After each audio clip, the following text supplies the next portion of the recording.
അപ്പോൾ കൂട്ടുകാരെ, നമ്മളെ IDFC ബാങ്കിൻ്റെ വെൽക്കം കിറ്റ് വന്നിട്ടുണ്ട്. അപ്പോൾ നമുക്കിത് ഓപ്പൺ ചെയ്ത് നോക്കാം ഈ വെൽക്കം കിറ്റിൽ എന്താണ് അവർ തരുന്നതെന്ന്. ഓക്കെ, ഞാനിത് ഓൾറെഡി ഓപ്പൺ ആക്കിയതായിരുന്നു. Welcome to new age banking experience.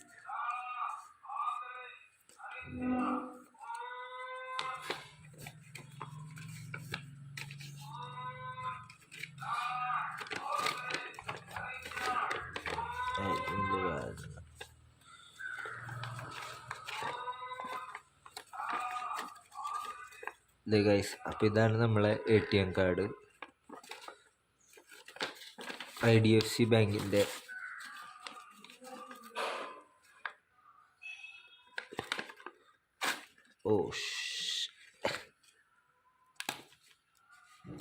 Okay, ഇതാണ് കാർഡ്.